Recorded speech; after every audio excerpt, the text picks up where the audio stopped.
తన భక్తి పూర్వకంగా ఏం చేశాడు అని అంటే, ప్రార్థనా పూర్వకంగా వాళ్ళందరినీ చెప్పగానే వాళ్ళందరూ చక్కగా వచ్చారు. వచ్చిన తర్వాత వాళ్ళందరూ వచ్చారు. వచ్చిన తర్వాత వాళ్ళేమో 400 మంది ఉన్నారు. ఈయనేమో ఒక్కడే ఉన్నాడు. 400 మంది మాట చెల్లుతుంది కానీ ఒకళ్ళ మాట చెల్లదు. చూడండి, ఒకళ్ళ మాట చెల్లదు. కానీ దేవుడు చెప్పాడు, ఏమన్నాడంటే, వారిలో ఒంటరి అయిన వాడిని 10 వందలుగా చేస్తానన్నాడు. అంటే 10 వందలుగా అంటే వారిలో ఒంటరిగా ఉన్నాడు కానీ దేవుని కొరకు ఒక్కడే నిలబడ్డాడు. కానీ దేవుని సన్నిధిలో వాళ్ళందరూ కూడా వాళ్ళందరూ బయలుని ఆరాధన చేస్తున్నారు. అయితే ఈయన పక్ష ఇశ్రాయేలీయులందరూ అలా చెదిరిపోయి ఉన్నారు. అయినప్పటికీ కూడా తనకు ఒక ఆలోచన రావాలి. అయ్యో ఏంటిదని ఒక డౌట్ కూడా రాలేదు. కానీ తనకున్నటువంటి ఆ పట్టు కాన్ఫిడెన్స్ ని మాత్రం ఎక్కడ వదిలిపెట్టుకోలేదు. తనకున్న భక్తి విశ్వాసాన్ని కూడా ఎక్కడా తగ్గిపోలేదు. తన మీదకి వస్తున్నటువంటి ఆ నిందలు, ఎందుకంటే ప్రవక్తగా ఉన్నాడు, రోషము కలిగినటువంటి ప్రవక్తగా ఉన్నాడు, చాలా చక్కగా తను ఎన్నో మంచి కార్యాలు చేస్తున్నటువంటి వ్యక్తిగా ఉన్నప్పటికీ కూడా తన్ని ఎన్నో విమర్శలో, ఎన్నో బాధలో, ఎన్నో శ్రమలో అనుభవిస్తున్నటువంటి వాడిగా ఉన్నాడు. కానీ తరమబడుతున్నటువంటి వాడిగా ఉన్నాడు, మిగిలిన తరమబడుతున్నటువంటి వాడిగా ఉన్నాడు, విమర్శింపబడుతున్నటువంటి వాడిగా ఉన్నాడు. మనుషు మాట విన్నట్ల అయినప్పటికీ కూడా ఎక్కడ కూడా డిసప్పాయింట్ అవ్వలేదు. కానీ డిసప్పాయింట్ అవ్వకుండా అతను ఏం చేశాడంటే, వారితో ఒక మాట చెప్పాడు, అయ్యా మీరు ఎందుకు 2 తలంపుల మధ్య ఉండి దేవుడని వారిని నమ్మిస్తున్నారు? అది దేవుడు ఎవరు దేవుడు ఒకసారి మనం పరీక్ష చేసుకుంటే బాగుంటది కదా. మరి మనం అందరం కూడా ఒకసారి హృదయ పరిశీలన చేసుకుంటే బాగుంటది కదా. మనం ఎందుకు తలంపుల మధ్యతో అలా చేశారు? మన తాతలైనటువంటి వారు ఎంత నీతిగా ఉన్నారు, మరి మన పితరులైనటువంటి వారు ఎలా ఉన్నారు, మరి మనం ఎలా ఉంటున్నాము అనేటిది వారి దగ్గర ఒక చక్కని విధానాన్ని తీసుకొచ్చి వాళ్ళ దగ్గర చెప్పారు. చెప్పిన తర్వాత వారు కూడా దానికి సమ్మతించి ఏం చేశారంటే, ఒక బలి అర్పిద్దాము. ఏంటంటే 2 దూడలను తీసుకొద్దాం, 2 ఎద్దులను తీసుకొచ్చి బలి అర్పిద్దాము. ఎందుకంటే ఎక్కువ మంది మీరున్నారు కనుక మీరు చేయండి ఆ పని, తర్వాత నేను చేస్తాను. ఇదంతా మనం ఎన్నోసార్లు విన్నాం, ఎన్నో పర్యాయాలు మనం విన్నాం. కానీ ఈ విషయాల్లో కొన్ని విషయాలు మనం నేర్చుకున్నాం. ఎందుకంటే ఎన్నిసార్లు బైబిల్ చదివినాను కొత్తగానే ఉంటది, అబ్బా చెప్పిందేరా అనిపిస్తుంది ఒక్కోసారి. కానీ అందులో నుంచి ప్రభు మనతో మాట్లాడతారు చక్కగా. అందులో నుంచే కొన్ని విషయాలు మనతో మాట్లాడి మన హృదయాలను సరి చేస్తూ ఉంటారు. అయ్యో మరి ఎన్నిసార్లు కూడా ఇలాగ మాట్లాడుతున్న సమయంలో, ఇలా జరుగుతున్నటువంటి సమయంలో కూడా దేవుడు అతనికి ఎంత చక్కగా తోడై ఉన్నాడు, అతను ఎంత ఓపిక కలిగి ఉన్నాడు. చూడండి, ఎంత రోషము కలిగినటువంటి వాడు. ఒకసారి అయితే నేను అంటాడు, నువ్వు ఇదిగో అక్కడ ఒకసారి అంటాడు, ఏమో ఆ దేశపు రాజుకి జబ్బు చేస్తే అక్కడ అంటాడు, ఏమంటాడంటే, వారందరూ వెళ్ళి అక్కడికి వెళ్ళి మీరు నేను బ్రతుకుతానో లేదో చెప్పమనంటే చక్కగా ఎదురయ్యి అంటాడు, నువ్వు ఎక్కిన మంచం దిగవరా బాబు, నువ్వు ఎక్కిన మంచం దేవుడు అక్కడ ఇశ్రాయేలు దేవుడు లేడు అనుకొని అక్కడికి పంపిస్తున్నావా? అక్కడికి పంపించి మరి అక్కడికి వెళ్తున్నాడు అని చెప్తున్నారు కదా, తీసుకెళ్తున్నారు, ఎక్కిన మంచం మీద దిగడని చెప్పు, నేను చెప్పాను అంటాడు. చెప్తే వెంటనే ఇదిగో అక్కడ నుంచి రాజుని పంపిస్తాడు, 10 మందిని పంపిస్తాడు, 50 మందిని పంపిస్తాడు. 50 మందిని పంపిస్తే, ఇదిగో రాజా, ఇదిగో రాజుగారు పంపిస్తున్నారా, ఏలియా కొందరు దిగంటే, నేనే శక్తివంతమైనటువంటి వాడిని అయితే, నేనే నిజమైనటువంటి ఆ దేవుని సేవకుడిని అయితే, ఇదిగో ఆకాశం నుండి అగ్ని దిగి నీవును 50 మంది చనిపోను కాకంటే చచ్చిపోతారు. అక్కడ ఇంకొకరు కూడా జరుగుతుంది, ఆడు కూడా అలానే జరుగుతారు. 3వ వాడు వచ్చి అంటాడు, వినయముతో చక్కగా అంటాడు, అయ్యా నీ దాసులు ప్రాణమును, అయ్యా నాతో పాటు ఉన్నటువంటి ఆ పంచదశ దేవపత్తులటువంటి ఈ 50 మంది ప్రాణాన్ని కూడా నాయన మీరు చక్కగా దయతో ఉంచి, అయ్యా నీ దాసులమైన మేము రమ్మంటున్నాడు, అయ్యా రాజుగారు రమ్మంటున్నారంటే దేవుడు అంటాడు వెళ్ళునంటాడు. చూడండి, వినయము కలిగినటువంటి వాడిగా వాడు ఏం చేశాడంటే, మొదట 2 వచ్చినారు కానీ ఆ 2 కూడా ఎంత ప్రౌడ్గా మాట్లాడారు, చాలా రోషము కలిగినటువంటి వారిగా మాట్లాడారు. రాజు అధికారంలో ఉందనుకుని మాట్లాడుతున్నారు, రాజు చేతి కింద ఉన్న వీళ్ళంతలో అనుకున్నారు, సేవకుడి యొక్క విలువేంటో వాళ్ళకి తెలియలేదు, ఇష్టానుసారంగా మాట్లాడారు. కానీ వాళ్ళు ఏం చేశారంటే, ప్రాణం పోయింది, 50 మంది ప్రాణం పోయింది. నెక్స్ట్ వాడు కూడా అలా చేశాడు. 3వ వాడు మాత్రము చాలా వినయంతో, నేను ఒక భార్యకి భర్తనై ఉన్నాను, నా బిడ్డలకు తండ్రినై ఉన్నాను, అయ్యో నా భార్య ఏమైపోతుందో, నా బిడ్డలు ఏమైపోతారో, నా కింద అన్న 50 మంది ఏమైపోతారో అని వినయమైన మనసుతో వాడు ఏం చేస్తాడంటే, నాయన ఇదిగో తండ్రి, ఇదిగో ఇశ్రాయేల్ రాజు దిగిరామంటున్నాడు అయ్యా అని చెప్తే, వాడు వినయమైన మనసుని బట్టి వెంటనే దిగి వెళ్ళిపోతాడు. చూడండి, మాట్లాడిన మాటలు మొదటిద్దరు మాట్లాడిన మాటలు ఏం వేరుగా ఉన్నాయి, ఈతను మాట్లాడిన మాటలు వేరుగా ఉన్నాయి. కానీ అంత రోషము కలిగినటువంటి వాడు ఇక్కడ ఆహాబు వచ్చి మాట్లాడితే అంటున్నాడు, ఇదిగో ఇశ్రాయేలీయుల వారిని బాధ పెట్టువాడు నీవేనా అని అంటే, నేను ఎందుకు బాధ పెడతానయ్యా, నేను ఎందుకు బాధ పెడతాను, నేను దేవుని చిత్తం చేస్తాను, ప్రజలు మారాలని కోరుకుంటాను, ప్రజలందరూ మారాలని నా ఆశ, ప్రజలందరినీ ఆయన పాదాల దగ్గర చేర్చాలని నా ఆశ. నేను ఎందుకు బాధపడతానయ్యా, మీరు బాధపడుతున్నారు, ఎక్కడ బాధపడుతున్నారు అది నేను చెప్తాను చూడండి. మీరు ఎక్కడ బాధపడుతున్నారో నేను చెప్తాను చూడండి. ఏ విషయంలో బాధపడుతున్నారో, మీరు దేని చేస్తాం, మీరు దేవుని బాధపడుతున్నారో ఆ విషయాన్ని నేను చెప్తాను రండి, అది మీకు కళ్ళ కట్టినట్టుగా చూపిస్తాను రండి అని చెప్పి అక్కడ ఒక సవాల్ ఇసిరి అక్కడ చెబుతున్నాడు. ఏమన్నాడంటే, 2 ఎద్దులు తీసుకురండి, ఎదుగు మీరు 400 మంది ఉన్నారు కనుక మీరు ముందుగా చేయండి ఆ పని. మీరు ముందుగా చేసే ఆ పని ఏం చేస్తారంటే, ముందుగా ఆ ఎద్దుని తీసుకొచ్చి వధించండి, అయితే బయలుదేవుడు అయితే మేము కూడా బయలుని ఆరాధిస్తా, నాలో ఉన్న సందేహం కూడా పోవాలి, ఒకవేళ యెహోవా దేవుడైతే మీరు అందరికి రావాలి. ఎంత ఒక కమిట్మెంట్, ఎంత చక్కని కమిట్మెంట్ చేశాడంటే చాలా చక్కగా వారు చేసిన నిబంధన ఎంత బాగుందంటే చాలా చక్కగా ఇంట్రెస్ట్ గా ఉంటది. కానీ అయితే అందులో ఉన్న ఒక మర్మాన్ని మనం గ్రహించాలి. వారు ఉదయం నుంచి సాయంత్రం దాకా వాళ్ళు అలాగే చేశారంట, కానీ వధించేశారు. 400 మంది ప్రార్థన చేస్తున్నారు, 400 మంది కూడా వాళ్ళు తెలిసిన విధానంలో వారు ఆరాధన చేస్తున్నారు కానీ సాయంకాలం వరకు కూడా వాళ్ళు శస్త్రములతో పోసుకుంటున్నారంట, గాయం చేసుకుంటున్నారు, ఇష్టానుసారంగా వాళ్ళు గంతులేస్తున్నారు, పాటలు పాడుతుంటే విమర్శించటం లేదు, కానీ అక్కడ అంటున్నారు, ఏమంటున్నారంటే, ఆయన ధ్యానంలో ఉన్నాడేమోనయ్యా, మీరు లేపాలేమో, లేపండి వెళ్ళి, ఒకవేళ ఆయన నిద్రపోతే లేపితే గవ్వచ్చి మీకు సహాయపడతారేమో, లేపండి. అయితే అన్ని విషయాలుగా చెప్పాడు, హేళనగా కాదు, వాళ్ళకి తెలియజేశాడు. చెప్పిన తర్వాత అప్పుడు వాళ్ళు ఇంకా రెచ్చిపోయారు, ఇంకా చేశారు. కానీ సాయంకాలం అయిపోయింది. సాయంకాలం నైవేద్య టైం చూడండి, చక్కగా ఒక మంచి విధానంలోకి వచ్చారు. సాయంకాలం నైవేద్య టైంలోకి వచ్చాక అతను ఏం చేశాడంటే వాళ్ళందరినీ రమ్మని పిలిచాడంట. వాళ్ళందరినీ రమ్మని పిలిచి అక్కడ చక్కని మాట ఏమంటాడంటే, యెహోవా బలిపీఠం దగ్గరకు వచ్చాడంట. యెహోవా బలిపీఠం అక్కడ ఏమైంది, ఈ ప్రజలందరూ దాన్ని పట్టించుకొని ఉండేసరికి బలిపీఠం పడిపోయి ఉంది. అక్కడ చూడండి, పడిపోయినటువంటి ఆ బలిపీఠాన్ని కట్టాడంటండి. మొట్టమొదటి చేసిన పని చూడండి, పడిపోయిన బలిపీఠం కట్టాడు. పడిపోయిన బలిపీఠం జీవము కలిగినటువంటి దేవుని బలిపీఠం పడిపోయింది. జీవము కలిగినటువంటి దేవునికి అర్పించవలసిన బలిపీఠం పడిపోయింది. జీవము కలిగినటువంటి దేవుని యొక్క బలిపీఠం అక్కడ పడిపోతే దాన్ని కట్టాడట. మొట్టమొదటిగా బలిపీఠము కట్టిన తర్వాత చూడండి, మనం కూడా బలిపీఠము, ప్రార్థన అనేటువంటి బలిపీఠం కావచ్చు, ఒకవేళ మనస్సాక్షి అనే బలిపీఠం కావచ్చు. బలిపీఠము, మనస్సాక్షి అనే బలిపీఠం పడిపోయిందే. ఒకవేళ ఎక్కడ మనం పడిపోయామో, పడిపోయిన బలిపీఠమును ప్రభు చెప్తారు, మీరు ఎవరైనా ఒకవేళ ఎవరి మీద ఆయాసం ఉంటే మొట్టమొదటిగా మీ అర్పణ అక్కడ పెట్టి ముందెళ్ళి అక్కడికి వెళ్ళి ఏం చేయమంటున్నారంటే, క్షమాపణ అడిగిరండి. ప్రభు నువ్వు గంటలు ప్రార్థన చేస్తున్నారు, కానీ ఆ వ్యక్తిని క్షమాపణ అడిగిరండి. అప్పుడు తీసుకొచ్చి నాకు బలి అర్పించండి, అప్పుడంటేనే నేను అంగీకరిస్తాను. ఉదయం నుంచి సాయంత్రం చేస్తావు, మొదట నీ సహోదరుని మీద ఆయాసం ఉన్న సంగతి తెలుసుంటే చాలు, అతను రావడం అవసరంలా. నీ మీద ఆయాసంగా ఉన్న సంగతి నీకు తెలుసుంటే, మనం చేసిన తప్పును బట్టి వాళ్ళు ఆయాసంగా ఉన్న అనే సంగతి తెలుసుంటే, ఒకవేళ మన ఎడల వాళ్ళు ఆయాసంగా ఉన్న సంగతి తెలుసుంటే మనమే క్షమాపణ అడగాలి. ఎందుకంటే ఇక్కడ జరిగిన విషయం ఏంటంటే, ఏలియా గారు ఇక్కడ చేసిన తప్పు ప్రజలు చేశారు. ప్రజలు చేస్తే, అక్కడున్న ప్రజలు చేస్తే ఏలియా బలిపీఠం కట్టుకున్నాడు. ప్రియమైన దేవుని బిడ్డలారా, మనం కూడా ఈ ఉదయకాల సమయంలో మనకు చేయవలసినటువంటి పని ఏంటంటే, మన బలిపీఠాలు కట్టుకోవాలి. మొట్టమొదటిగా మన బలిపీఠమును కట్టుకోవాలి. పడిపోయిన బలిపీఠము, పడిపోయిన ప్రభు అన్నారు, పడిపోయిన వాడు లేవకుండా పడిపోయిన కదా ప్రభా, అది ప్రభు అని మనం అనుకుంటాం. అలా కాదు, పడిపోయినప్పటికీ కూడా ప్రభు పేతురు మునిగిపోతున్న సమయంలో, యేసయ్యా నేను మునిగిపోతున్నాను తండ్రి అని అంటే వెంటనే ఆయన చెయ్యి అందించాడు. మునిగిపోతున్నాడు కదా, నా మాట వినకుండా ఇప్పుడు వరకు అద్భుతాలు చూశాడు కదా, ఇప్పుడు వరకు నాతో నడిచాడు కదా, ఇప్పుడు వరకు 5 రొట్టెలు 2 చేపలు పంచి పెడుతున్నప్పుడు నాతో ఉన్నాడు కదా, అయ్యో ఇప్పుడు ఏంటి అల్ప విశ్వాసం వచ్చి మునిగిపోయాడే అని చూస్తూ ఉండేటువంటి దేవుడు కాదు మన దేవుడు.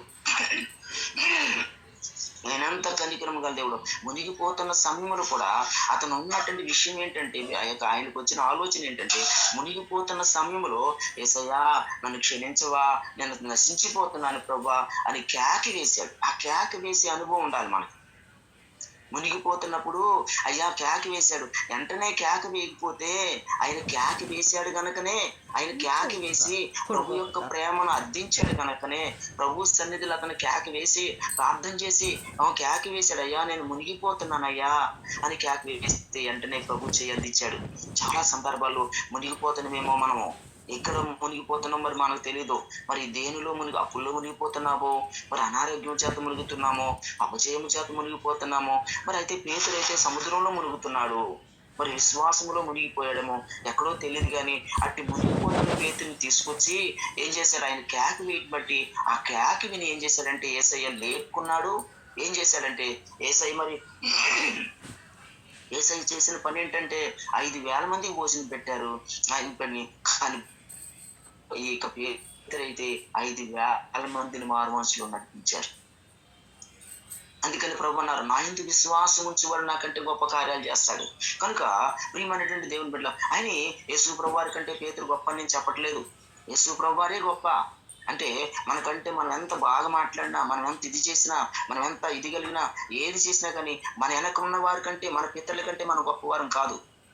మన యజమానుల కంటే మనం గొప్పవారం కాదు. మన యజమానుల యొక్క అడుగుజాడల్లో, మన యొక్క యజమానుల యొక్క అడుగుజాడలో ఉండడాన్ని బట్టే మనకి ఇది వచ్చింది, మన యజమానులు. కనుక అందుకని ఇక్కడ అంటున్నాడు, 400 మందిని తయారు చేసుకున్నారు వాళ్ళు, 400 మంది కలిసి ఉంటున్నారు, 400 మంది యూనిటీ కలిగి ఉంటున్నారు. కానీ పడిపోయిన బలిపీఠాన్ని పట్టించుకోవట్లేదు వాళ్ళు. పడిపోయిన బలిపీఠాన్ని కట్టించుకోవట్లేదు. కానీ గంతులు వేయటానికి సమయం ఉంది వారికి, వాళ్ళు పాటలు పట్టడానికి సమయం ఉంది వారికి, ఏదో ఆ శస్త్రములతో కోసుకునటానికి టైం ఉంది వాళ్ళకి, లేదంటే పెద్ద పెద్ద కేకలు వేయటానికి సమయం ఉంది, కత్తులతో కోసుకునటానికి సమయం ఉంది. కానీ ఇది చేస్తున్నారు. కానీ అయ్యో పడిపోయిన బలిపీఠమును కట్టాలనే ఆలోచన వారికి రాలా. కానీ దైవజనుడు ఏంటంటే ఏలియాకు వచ్చింది, ఏమన్నాడంటే పడిపోయిన బలిపీఠం. ప్రియమైన దేవుని పిల్లారా చూడండి, ఉదయకాల సమయంలో పడిపోయిన తన బలిపీఠమును మొట్టమొదటిగా యెహోవా బలిపీఠమును కట్టాడంట. కట్టిన తర్వాత బలిపీఠమును కట్టి దాని చుట్టూ ఏం చేశాడంటే 12 గోత్రాలు చొప్పున, 12 గోత్రాలు ఇశ్రాయేలు 12 యాకోబు యొక్క ఇశ్రాయేలు యొక్క 12 గోత్రాలు గోత్రంలో యాకోబు సంతతి గోత్రము లెక్క చొప్పున 12 రాళ్లను తీసుకొని ఏం చేశాడు, 12 రాళ్ళు తీసుకొని వచ్చాడు. ఆ రాళ్లతో యెహోవా నామమున ఒక బలిపీఠమును కట్టించెను. అంటే అక్కడ ఏమి లేదంటే యెహోవా నామం లేదు అక్కడ. యెహోవా నా నామమునకు చెందవలసిన మహిమను నేను ఎవరికి రానియనని అన్నాడు. దేవునికి చెందవలసిన మహిమ మనుషులకు రాకూడదు, విగ్రహాలకు చెందకూడదు. అది ఎవరికి చెందాలంటే దేవునికే మహిమ రావాలి, దేవునికే ఘనత రావాలి, దేవుడే హెచ్చింపబడాలి. అందుకనే ప్రభు ఆయన హెచ్చింపబడాలి, మనం తగ్గింపబడాలి. ఆయన హెచ్చింపబడాలి. ఆయన లేకపోతే మనం ఏముంటది, ఆయన లేకపోతే మనం ఎక్కడుంటాం. కనుక ఆయన నామం గొప్పది కనుక ఆయన నామాన్ని హెచ్చించాలి. కనుక ఏం చేశాడు, యెహోవా నామమునకు బలిపీఠమును కట్టించి ఏం చేసి కట్టించాడు. కట్టించిన తర్వాత ఒక నూతన విధానంలో చూడండి, పడిపోయిన బలిపీఠం కట్టడానికి ఇంకా ఆయనకి ధైర్యం వచ్చేసింది. ఒకసారి చూడండి, పడిపోయిన చోట మనం లేసామనుకో, పడిపోయిన తర్వాత మనం అవినీతి చేస్తే మన మనస్సాక్షి నొప్పిస్తూ ఉంటది. మన మనస్సాక్షి వచ్చి నువ్వు తప్పు చేసావు కదా, ఈ ప్రార్థన ఎలా వింటాడు దేవుడు. అదే మనం ఎప్పుడైతే హృదయాన్ని సరి చేసుకుంటామో మనం గొప్ప ధైర్యం వచ్చేస్తుంది. మనస్సాక్షి సరి చేసుకున్నప్పుడు, యథార్థంగా జీవిస్తున్నప్పుడు నా ప్రార్థన దేవుడు ఉంటాడని ఆల్రెడీ మన హృదయంలో నిశ్చేత వచ్చేస్తుంది. ప్రియమైన దేవుని బిడ్డలారా, ఆ నిశ్చేతను మనం పోగొట్టుకుంటే మన ప్రార్థన దేవుడు ఎలా వింటాడు, మన ప్రార్థన దేవుడు విన్నాడు కదా. ఆ విషయాన్ని దైవజనుడైనటువంటి ఏలియా చాలా చక్కగా వారికి వివరించి ఏం చేశాడంటే పడిపోయిన బలిపీఠాన్ని కట్టినమే కాకుండా అక్కడ 12 గోత్రాలతో బలిపీఠంని కట్టి, రాళ్లతో బలిపీఠంని కట్టి చుట్టూ కందకం తవ్వించాడట. చుట్టూ కందకం తవ్వించి ఆ కందకం పట్టినంతగా ఏం చేశాడు, ధాన్యం పోసాడంట. దాని చుట్టూ కూడా ధాన్యాన్ని వచ్చి చక్కగా పోసాడు. పోసిన తర్వాత దాన్ని నిండినంతగా పోసేశాడు, ధాన్యముతో నింపేశాడు. నింపిన తదుపరి ఇంకొక పని ఏం చేశాడంటే ధాన్యముతో నింపిన తర్వాత దాని నిండా నీళ్లు పోయమన్నాడు. దాని నిండా నీళ్లు పోయండి. నీళ్లు పోసిన తర్వాత అది పొర్లిపోయిందాక నీళ్లు పోయింది అని చెప్పాడు. నీళ్లు పోసిన తర్వాత ఇవన్నీ ఒకదానమ్మటి ఒకటి చేస్తున్నాడు. నీళ్లు పోసాడు. నీళ్లు పోసిన తర్వాత నీళ్లు దేనికి గుర్తంటే నీళ్ళంట నీళ్లు పోసేసాడు. దేనికి నీళ్లు పోసేసాడు? నీళ్లు పోసేసాడు. నీళ్లు పోసిన తర్వాత శుద్ధీకరణకు గుర్తు. శుద్ధి చేశాడు. అక్కడున్న పరిస్థితులన్నిటిలో ఎంతో చక్కగా ఆ బలిపీఠం కట్టాడు. పడిపోయిన బలిపీఠం కట్టడం అనేటువంటిది చాలా విషయమును, చాలా సంతోషం. నాకు ఆశ్చర్యం అనిపిస్తుంది. పడిపోయిన బలిపీఠమును కట్టుకున్నటువంటి ఆ మంచి గ్రహింపు ఆ దైవ సేవకుడికి వచ్చింది. పడిపోయినటువంటి ఆ బలిపీఠంలో ఒక్కొక్కసారి మనం కూడా మన మనసాక్షి పాడైపోతూ ఉంటది.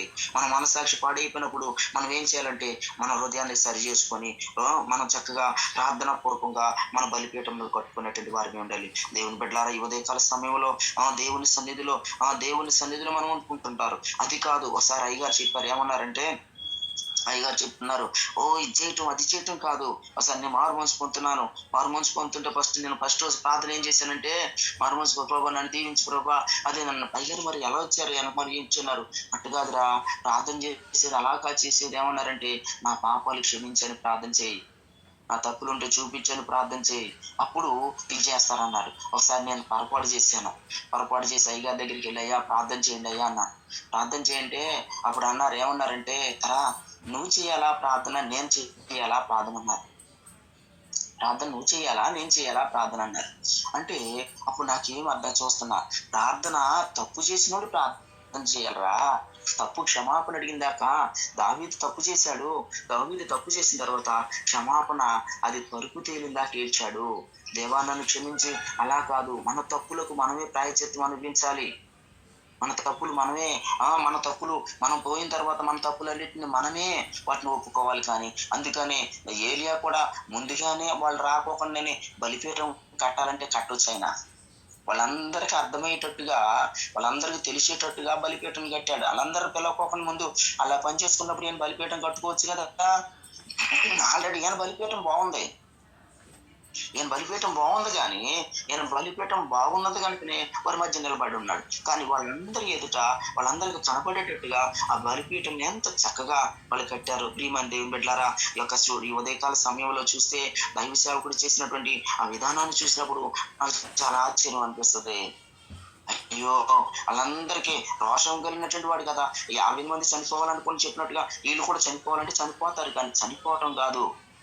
ఒక అతను అంటున్నాడు, ఏమన్నాడంటే, ఒక అన్యుడు ఆయన అంటున్నాడు, ఏమన్నాడంటే, యేసుప్రభు దేవుడు ఆయన అందరినీ కలిసి వాళ్ళందరినీ ఈ సిలువ వేసినప్పుడు వాళ్ళందరూ కళ్ళు పోతే ఎంత బాగుండేది అని అంటాడు. కళ్ళు పోవటం ఆయన గొప్పతనం, ఆయన ఇది కాదు, ప్రేమ కాదు. కళ్ళు పోయిన వాడిని కళ్ళు తెప్పించాడంట. అక్కడ పోయిన వాని కన్ను గుడ్డివాడంట. ఆ యొక్క శతాధిపతి అనేటువంటి వాడు ఆ గుడ్డివాడు అయ్యిండి. ఆయన డొక్కలో పొడితే ఆ డొక్కలో నుంచి వచ్చిన నీరు వాడి కంట్లో పడిందంట. అప్పటికే కొన్ని లక్షల రూపాయలతో వైద్యం చేయించుకున్నాడంట వాడు. అప్పుడు చెప్పాను, కొన్ని లక్షల రూపాయలతో వైద్యం చేసుకున్నాడు ఆ సైన్యాధిపతి. ఆ గుడ్డివాడంట ఆ డొక్కలో నుంచి వచ్చిన నీరు ఆయన కంట్లో పడిందంట. ఆ కంట్లో పడి కన్ను వచ్చిందంట. వెంటనే వాడు క్షమాపణ అడిగాడు. వెంటనే శతాధిపతి అక్కడ ఉన్నటువంటి ఇక్కడ యాజకులందరూ కూడా, ప్రధాన యాజకులందరూ కూడా ఏం చేశారంటే, అయ్యో ఈయన నిజముగా దైవ కుమారుడు అని చెప్పారు. ప్రేమతో రుజువు చేశాడు యేసయ్య. అలాగనే ఒకసారి ఇక్కడ వీళ్ళు కూడా వచ్చేసారు. కేరళ వచ్చినప్పుడు తోమా గారు కూడా వచ్చారంట. తోమా గారు వచ్చినప్పుడు ఆ యొక్క వాళ్ళ మధ్య సేవ చేస్తున్న సమయంలో వాళ్ళందరూ కూడా ప్రతిరోజు కూడా సూర్య నమస్కారం చేస్తున్నటువంటి వారంట. సూర్య నమస్కారం చేస్తున్న సమయంలో చేస్తున్నారంట. అప్పుడు ఆయన ప్రార్థన చేసి ఏం చేయాలని ఎలాగైనా ప్రార్థన చేసుకుంటూ వాళ్ళు ప్రతిరోజు వచ్చి ఆ యొక్క సముద్రం ఒడ్డుకు వచ్చి సూర్య నమస్కారం చేస్తుంటే, ఇదిగో నేను కూడా వాళ్ళతో మాట్లాడి చక్కగా పరిచయం పెంచుకొని వాళ్ళు చేస్తున్నారు. ఆ నీళ్ళు కింద పడిపోతున్నాయి సూర్య నమస్కారం చేస్తున్నప్పుడు. ఏనన్నాడంట, అయితే ఒక పని చేద్దామా, నేను ఒక దేవుడిని నమ్ముకున్నాను, మా దేవుడు గొప్ప అయితే మా దేవుని వైపు రండి, మీ దేవుడు గొప్ప అయితే మీ దేవుని వైపు వెళ్దాం, అయితే మనం ఒక సవాల్ చేద్దాం అన్నారంట. ఏంటి ఆ సవాల్ అంటే, ఇదిగో మీరు రోజు నీళ్ళు పైకి పోస్తున్నారు కదా, పైకి సూర్య నమస్కారం చేసి నీళ్ళు పోస్తున్నారు కదా, ఆ నీళ్ళకినా పోస్తాను, మీరు పోయండి. పోస్తే ఆకాశంలోకి పోద్దాం. ఏ నీళ్ళైతే కింద పడకుండా ఉంటాయో, ఎవరు పోస్తే పైకి కింద పడకుంటాయో ఆ దేవుడు తీసినప్పుడు గుంట ఉండాలి, పైకేసి నీళ్ళు పైనే ఉండాలి. అప్పుడు ఆ దేవుడు సత్యవంతులని మనం నమ్ముదాం. అయితే మీరు ఏం చేస్తారు, మీరు మొదట చేయండి అని చెప్పి వాళ్ళ చేత చేయించారంట. వాళ్ళ చేత చేస్తే ఎన్నిసార్లు పోసినా కింద పడుతుందంట నీళ్ళు. ఎన్నిసార్లు పోసినా నీళ్ళు కింద పడుతున్నాయట. పోతుంటే అప్పుడు ఏమన్నారంట, ప్రార్థన చేసి చక్కగా పోసి పైకి దోశతో నీళ్ళు తీశాడు. పైకి వేస్తే ఆ నీళ్ళన్నీ కూడా పైన నీళ్ళు ఆగిపోయింది. కింద దేశంలో సముద్రంలో గుంట పడింది, గుంటే ఉందంట, పైనేసి మీరు పైనే ఉన్నాయి. కనుక ఏంటంటే దేవుడు ఎప్పుడు మనం సిగ్గుపరచడు అని మనం అవివేకంగా కాదు మనం చేసేది. అవివేకంగా అనేకులతో సవాలు చేయటం అని కాదు, కానీ మంచి మనస్సాక్షి కలిగినటువంటి వారుగా మనం జీవించాలి. మంచి మనస్సాక్షి కలిగినటువంటి వారుగా మనం జీవించాలి అయ్యా. మంచి మనస్సాక్షి కలిగినటువంటి వారుగా మనం జీవించాలి. ఒకసారి మన అమ్మగారు ఎరా పలానా వాళ్ళ ఇంటికి వెళ్తాను అన్నారు. అమ్మా వాళ్ళు వెళ్తే ఇలాగ అంటున్నారమ్మా అంటే, అయితేలే నాన్న, మనల్ని విమర్శించినా పర్వాలేదు, మనల్ని విమర్శించినా పర్లేదు, కానీ మన భక్తిని చూపించాలిరా మనం. మనల్ని ఓన్లే వాళ్ళు విమర్శించిన ఎంత విమర్శించుకుంటే అన్నారు. నాకు చాలా సంతోషం అనిపించింది. విమర్శించుకున్నాడు విమర్శించుకుంటాడు, అది ఆ మూట వాడు కట్టుకుంటాడు, ఆ కట్టుకునే మూట వాడికే ఉంటది, మన మూట మనకే ఉంటది నాన్న అన్నారు. నిజమే, ఎవరు ఏం చేసినా గానీ మన భక్తి ఫలితం ఉంటది. కానీ ఏలియా భక్తికి మాత్రం ఏలియాను ఒంటరివాడిగా చేశారు, ఒంటరివాడిగా చేశాడు. కానీ దేవుడు అన్న మాట మాత్రం ఒంటరిగా ఉండదు. అది దేవుడు చేసిన మాట, దేవుడు మాట్లాడిన మాట, అది ఒంటరి కాదు, ఇది కాదు. కానీ మనలో మన పక్షాన దేవుడు కార్యం చేస్తాడు. ప్రియమైన దేవుడు బిడ్డలారా, ఈ యొక్క ఉదయకాల సమయంలో ఏం చేశాడు అంటే చక్కగా దాన్ని అంతటిని తడిపేసి నీళ్లతో నింపేశాడంట. నీళ్లతో నింపేసిన తర్వాత ఆయన ఏం పెద్ద ప్రార్థన ఏం చేయలేదు, కానీ ఆయన ఒకే అన్నిటిగా ప్రార్థన చేశాడు. యెహోవా, వీరి మధ్య నేను ఉన్నానని, వీరి మధ్య నీవు ఉన్నావని నాయన, వీరి మధ్య నువ్వు గొప్ప దేవుడివై ఉన్నావని వీళ్ళందరి కనులు తెరిచినట్లుగా సహాయం చేయ ప్రభువా అన్నాడు. వాళ్ళు ఉదయం నుంచి సాయంత్రం దాకా వాళ్ళు ఏమీ చేయలేదు, కానీ ఆయన చిన్న ప్రార్థన చేశాడు. ఆయన చేయవలసిన క్రమంగా కట్టెలు పేర్చాడంట.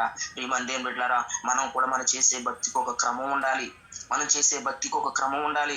ఆరాధనకి మనం వెళుతున్న సమయంలో మనం ఒక క్రమంగా ఆరాధనకి వెళ్ళాలి. మనం చేసేది ప్రతి దానిలో ఒక క్రమం ఉండాలి. క్రమం లేకపోతే అక్రమం అవుతుంది. కానీ అక్కడ ఉన్నది ఏంటంటే రాళ్ళు క్రమంగా పేర్చాడు, కట్టెలు క్రమంగా పేర్చాడు. ఆ క్రమంలో దేవుడు ఉంటాడు, అక్రమంలో అపవాది ఉంటది, క్రమంలో దేవుడు ఉంటాడు. అందుకని అక్రమముగా ఉండొద్దు, అక్రమముగా జీవించు వాళ్ళారా, మీరెవరో నాకు తెలియదు అన్నాడు ప్రభు. అయితే ఈయన ఏం చేశాడంటే క్రమానికి ప్రయారిటీ ఇచ్చాడు. మరి మనం కూడా మందిరానికి వెళ్తాం, కానీ క్రమానికి వెళ్తున్నామా? క్రమానికి మందిరానికి వెళుతున్నామా? క్రమంగా అన్ని చేస్తున్నామా? క్రమంగా అన్ని విషయాల్లో మనం క్రమంగా ఉండగలుగుతున్నామా? మరి మన బైబిల్ చదవటంలో క్రమం ఉంటుందా? ప్రార్థన చేయటంలో క్రమం ఉంటుందా? లేదంటే మనం ఒకవేళ దేవుని యొక్క సేవకులకు సహకారులుగా మనం క్రమంగా సహకరిస్తున్నామా? లేదంటే ఏదో సమయంలో వెళుతున్నటువంటి వారిగా మనం ఉంటున్నామా? మనకు ఒక క్రమం అనేది ప్రభువు చెప్పారు, ఆయన క్రమం చేశారు, మనకు చెప్పారు. మరి దేంట్లో మనం క్రమం ఉండాలి? మన భక్తిలో క్రమం ఉండాలి, మన భక్తిలో క్రమం ఉండాలి. నాకు తెలిసి ఒక అన్నయ్య క్రమంగా లేస్తాడు, నాకు చాలా ఇష్టం. అన్నయ్య క్రమంగా లేచి ఆ టయానికి లేచి ప్రార్థన చేసే స్థితిలో వాడు. నేను అనుకుంటాను అన్నయ్య నిద్రపోతూ ఉంటాడు ప్రార్థనలో. నిద్రపోయినప్పుడు కూడా నేను ఏమనుకుంటానంటే, అయ్యో ఆ క్రమంలో ఎంతో చక్కగా ఎంత క్రమంగా లేస్తున్నాడు రా. అప్పుడు దాకా ప్రార్థనలో మీటింగ్ లో ఉన్న క్రమానికి ఆ టయానికి లేచి ప్రార్థన చేస్తున్నాడే, ఎంత క్రమం పెట్టుకున్నాడేనా. క్రమానికి ప్రభువుకి ఇవ్వాల్సిన టైం ఎంత చక్కగా ఇస్తున్నారు. మరి మనమైతే కొద్దిగా కలిసిపోతే క్రమం మానేస్తాం. మరి క్రమం నిజంగానే మరి మనం చేస్తున్న దాంట్లో దేవుని సన్నిధిలో, దేవుని సహవాసంలో ఎన్నోసార్లు ఎంతో లోట్లు ఉన్నాయి, ఎన్నో లోట్లు కనపడతాయి. ఆ లోటు నువ్వు చేస్తే ఆ లోటు తీరుతుంది, నీకు తెలుసు ఆ సంగతి. మరి ఆ క్రమంగా లోటు నువ్వు తీరుస్తున్నావా? నువ్వు వెళ్తే నిజంగా కొత్త వారు వచ్చినప్పుడు మనం ఎంత క్రమం చూపిస్తున్నాము? మామగారు అనేవాళ్ళు, ప్రభా నాయన ప్రతి మాసము అయ్యా కొత్త వారు రావాలి ప్రభా, కొత్త వారు వస్తున్నారు. కానీ నేను ఒక్కోసారి మనం కూడా ఉంటాం, క్రమంగా ఉంటాం. మనం చేసేటప్పుడు, భోజనం చేసేటప్పుడు క్రమం ఉంటుందా? లేదంటే మనం ఉండేటువంటి మన ప్రార్థన క్రమంగా ఉంటుందా? మన ప్రవర్తన క్రమం ఉంటుందా? మనం బైబిల్ ఎలాంటి క్రమాన్ని మనం కలిగినటువంటి వారుగా మనం జీవించాలి. మనకు ఒక క్రమం, ఆ క్రమం అనేది ఏం చేస్తుందంటే మన ఒక దైవికమైనటువంటి స్థితిలోనికి తీసుకెళ్తుంది. అందుకనే క్రమము కలిగినటువంటి వారికి ఉండాలి. చర్చికి వస్తాం కానీ క్రమంగా రాకపోతే, మనం చూసిన వారు ఏ పాతవాడు ఎవరైనా చూశాడు, కొత్తవాడు చూశాడు అనుకో, ఇది ఇలానే ఉంటుంది. ఒకసారి నేను ఇలానే ఉంది, ఒకసారి మా చర్చికి వచ్చిన తర్వాత ఏమన్నాడంటే ఒక అతను, అయ్యా మీరు చాలా మంచి వర్తమానం ఇస్తున్నారు, కానీ అయ్యా విశ్వాసులు అక్కడ క్రమం లేదయ్యా అన్నాడు. నాకు చాలా గుండెల్లో గుచ్చినట్టు అయిపోయింది. అనుకున్నాక అయ్యో ఈ క్రమం లేదు కదా, ఇంత మంచి వర్తమానం చెప్పారు కదా అయ్యా, అక్కడ క్రమం లేదయ్యా మీ వాళ్ళ దగ్గర. అన్నయ్యకి అన్నాడు, అక్కడ ప్రార్థన మానేశాడు. చూడండి, దానికి కారణం వాక్యము కాదు కారణం, లేదంటే అక్కడ ఉన్న వాక్యం లేక మానటం కాదు. మన సహవాసానికి అనేక మంది ఎంత మంచి దేవుని సేవకులు ఎంత మంచి వర్తమానం ఇస్తున్నారు. అయ్యగారు ఎంత మంచి వర్తమానం, అయ్యగారు చెప్పే వర్తమానము ఎంత చక్కని వర్తమానం ఇస్తారు. మన సేవకులు ఎంత క్రమం కలిగినటువంటి వారు ఉంటారు. అయితే మనం ఎలా ఉండగలుగుతున్నాం?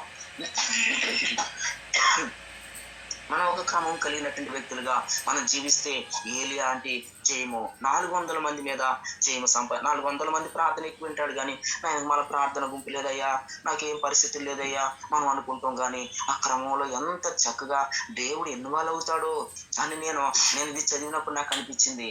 మనం చదువుతున్నప్పుడు అయ్యో ఎంత క్రమంగా వీరు ఎంత చక్కగా తీసుకొచ్చాడు వీళ్ళందరినీ కూడా గంతులేయడానికి ఏమో కొంతమంది సైనికులను తయారు చేసుకోలేదు, కానీ వాళ్ళందరినీ శాంతంగా పిలుచుకొచ్చి మొట్టమొదటిగా బలిపీఠం దగ్గరికి రావాలి మనం.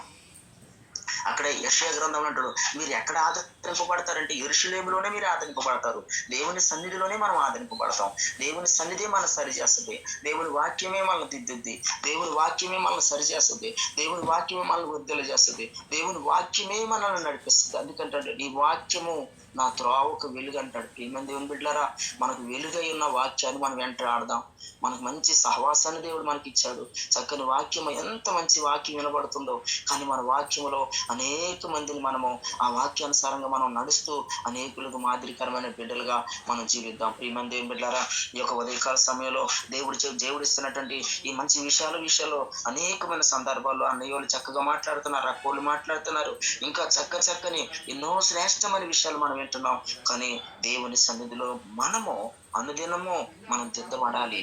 అనుదినము ఆయన రూపంలోకి మనం వచ్చి ఆయన సన్నిధిని మనం అనుభవించే బిడ్డలుగా మనం ఉందాం. ఏదో చేస్తామని కాదు, క్రమం కలిగినటువంటి వారుగా, మనకు క్రమము, ఒక పరిశుద్ధత, ఒక యథార్థత కలిగినటువంటి వారుగా మనం జీవిస్తున్నప్పుడు, పడిపోయిన మన బలిపీఠాలు మనం కట్టుకున్నప్పుడు, మనం ఏదో అయ్యగా చెప్తారు, 1,00,000 మంది సంఘాలు కట్టాను లేదా 100 సంఘాలు కట్టానని కాదు, కానీ కట్టామని అన్నటువంటి కాదు, కానీ మనం ఎంత క్రమంగా ఉంటున్నాం, మనం ఎంత ఇదిగా ఉంటున్నాం అనేటువంటిది అయ్యగారు చెబుతూ ఉంటారు. అయినా మనం సంఘాలు కట్టాలి, మన దేవుని సన్నిధిలో మనమందరం మనం సంపాదించుకోవాలి, మంచిగా ఉండాలి, కాదనట్లేదు. అన్ని విషయాల్లో క్రమము లేకపోకుండా ఏం చేసినట్టు అక్రమం అవుతుంది. కనుక క్రమం కలిగి ఉన్నారు. వీళ్ళు కూడా చాలా మంది ఉన్నారు, 400 మంది ఉన్నారు, కానీ క్రమం లేని వారుగా ఉన్నారు.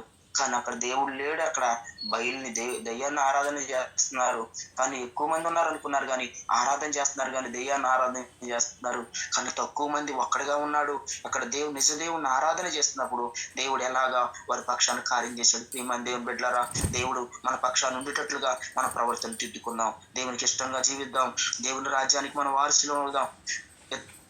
పౌలు ఇతరులకు బోధిస్తున్నాను, నన్ను నేనే నలగొట్టుకుంటున్నానండి. ఇతరులకు బోధిస్తున్నా నేను ఏమైపోతానని తాను నలగొట్టుకున్నాడంట. మనమే సరి చేసుకుంటూ మనమే, నేను ముందుగా మారుమనసు పొందాను. మన కుటుంబంలో, నీ కుటుంబంలో నువ్వు మారుమనసు పొందే ఎవరో పొందలేదు కదా.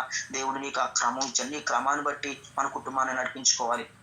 మన యొక్క భక్తిని బట్టి ఎదుటి వారిని మనం నడిపించుకోవాలి. అదే దేవుడు మనకి ఇచ్చాడు. దానిలో మనం సక్సెస్ అవుదాం, ముందుగా మనం కొనసాగుదాం. దేవుని సన్నిధిలో దేవుని బిడ్డలతో మనం కలిసి సమకూరుద్దాం. మనకు అనేకమైనటువంటి సందర్భాల్లో మనకు ఒక దేవుని బిడ్డలు మంచి క్రమాన్ని మనకు నేర్పుతున్నారు. ఆ క్రమాన్ని మనం ఫాలో అవుదాం. దేవుని రాజ్యాన్ని కడదాం. దేవునికి ఇష్టంగా బ్రతుకుదాం. మందిగా లేకపోయినా మనం కొద్ది మందిమైనా సరే దేవుని కొరకు నిష్ట కలిగి బ్రతుకుదాం. దేవుని రాజ్యాన్ని మనం కడదాం. ప్రియమైన దేవుని బిడ్డలారా, ప్రార్థన చేసుకుందాం. చిన్న ప్రార్థన చేసుకుందాం. ప్రభు సన్నిధిలో నిజంగానే తోమా కూడా ఎలాగ క్రమం కలిగి, వాళ్ళు చేస్తున్న విధానం క్రమం లేదని క్రమం కలిగి తోమా కూడా ఒక సవాల్ ఇస్తాడు. మనం కూడా క్రమంలో ఉండి ప్రజలకు సవాల్ ఇస్తాలి. నీతి కలిగి ఉండి, మన దేవుడు చేయగలిగిన దేవుడు. షడ్రకు మెషకు అబేద్నెగోలాంటి వారు కూడా వాళ్ళు ఏం చేశారంటే క్రమం కలిగి వాళ్ళు ప్రార్థన చేశారు. క్రమం కలిగి ఉన్నారు కనుకనే బబులోను దేశంలో వారికి గొప్ప కార్యం చేయగలిగినటువంటి వారుగా ఉన్నారు. వారు క్రమం కలిగి వారు చక్కగా వాళ్ళు ఒక క్రమానికి అలవాటు పడ్డారు. నిజ దేవుని సన్నిధిలో మేము ఉంటామని చెప్పి ఆ క్రమంలో వాళ్ళకి ఏ హాని, అగ్ని కూడా వాళ్ళకి తెలుసు. అగ్ని కూడా దేవుని పరిచారకులే కదా. అయ్యో మనల్ని ఏం చేస్తే, మేమే పరిచర్య చేస్తున్నాం, మేము ఆయనకే పరిచర్య చేస్తున్నాం, ఆ అగ్నిజ్వాలలు కూడా ఆయనకే పరిచర్య చేస్తున్నాయి కదా అని చెప్పుకున్నారు. కానీ వారికి ఉన్న నిష్టను పోగొట్టుకోలేదు. తినకూడదు తినలేదు, తాగకూడదు తాగలేదు, ఉండకూడని చోట ఉండలేదు. ఏదో పర్లేదు దొరుకుతుందిలే కానీ నేను గబుక్క తినేసేయలేదు. కనుక ప్రియమైన దేవుని బిడ్డలారా, వాళ్ళకు నిష్ట కలిగినటువంటి వారిగా ఉందాం. మనసాక్షి కాపాడుకుందాం. మన ఎదుటి వారికి, వెనుక వారికి మనం ఒక మాదిరి కలిగినటువంటి వారిగా ఉందాం. ప్రార్థనాపూర్వకంగా ఉండి ప్రభు సన్నిధిలో నమ్మకంగా ఉండి దేవుని రాజ్యాన్ని కడదాం. ప్రార్థన చేసుకుందామండి. చిన్న ప్రార్థన చేసుకుందాం. అందరం కూడా ప్రార్థన చేసుకుందాం. మనం Recording stopped.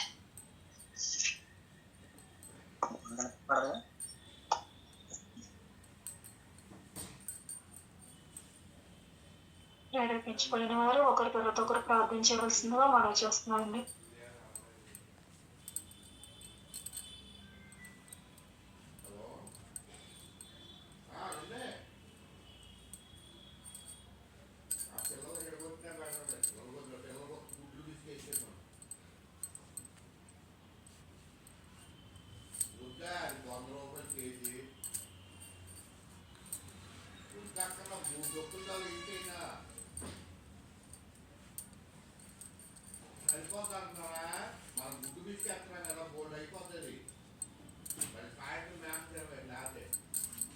దయచేసి ఎవరైనా ప్రార్థన చేస్తారని. పరిశుద్ధుడా, ప్రేమల తండ్రి, గొప్ప దేవుడా యేసయ్యా, నీకు వందనాలు